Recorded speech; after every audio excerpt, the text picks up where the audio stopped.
But 2 days ago, this shocking confession on YouTube. I was miserable. I had it all, and I was miserable because when you let yourself be defined by numbers, you let yourself be defined by something that is not pure, that is not real, and that is not love. She said it would be her last YouTube post and that she'd shut it all down. Taking myself off social media is a wake-up call to anyone and everyone who follows me. She deleted most of the thousands of photos on her wildly popular Instagram account. And the few she left up, she changed their captions to reveal what she says really was going on. Not real life. I didn't pay for the dress, took countless photos trying to look hot for Instagram. And she writes, not real life. Took over 100 in similar poses trying to make my stomach look good. And there is nothing zen about trying to look zen, taking a photo of you trying to be zen and proving you're zen on Instagram. Essena pulling the curtain back on what she says is the painful cost of trying to look flawless online. Everything I did was for views, for likes, for followers. But her takedown of social media was catapulting her star even higher, an outpouring of support online from all over the world, including celebrities like actress Sophia Bush, who posted, "My girlfriends and I spent the better part of yesterday discussing Essena O'Neill's awesome serving of social truth. Check this out."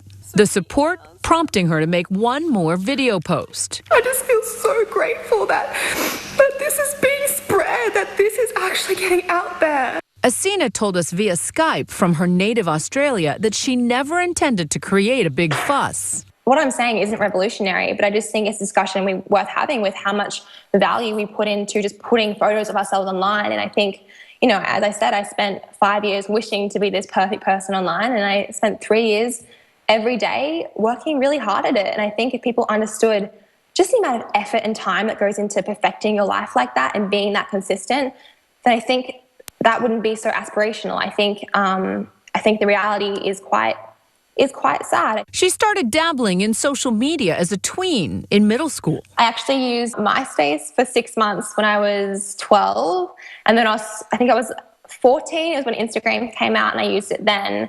It was just like a selfie that I put up, and I remember so clearly like hoping it would get some likes, you know, as I think we all do. I think when we put something out about ourselves, it's normal to want to feel valued. She posted more, got more followers, polishing her Instagram game, posing hundreds of times for photos like this one. Her images so alluring, she says she started getting paid to post, something she realized many of her followers didn't know. Like, what, paid Instagram posts?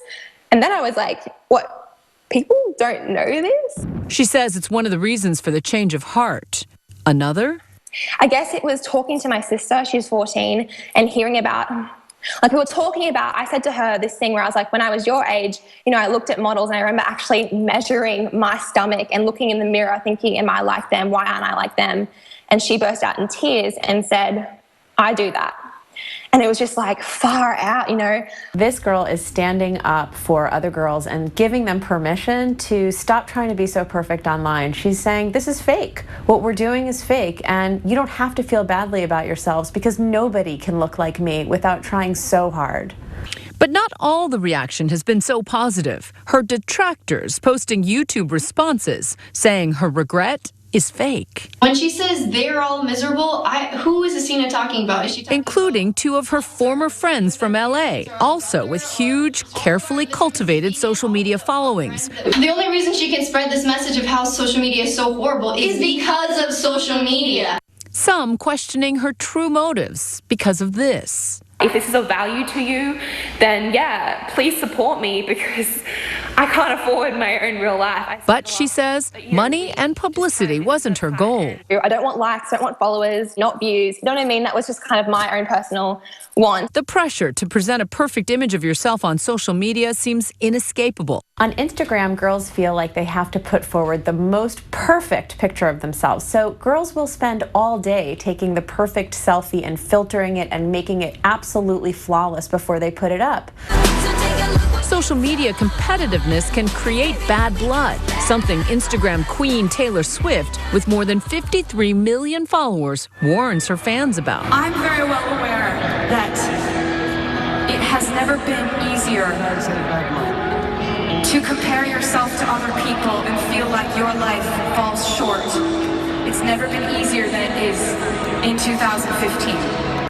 More and more, teens are spending vast amounts of time consuming media, up to 9 hours a day, according to a recent report. No one says, oh my gosh, I had the best night on YouTube last night. It was amazing. Oh, that night on Instagram, 8 hours, best time of my life. Like, we don't say that because nothing takes over real human connections. But there are plenty of people who have made real human connections online, like YouTube stars Joshua Evans and Colleen Ballinger. And will you marry me?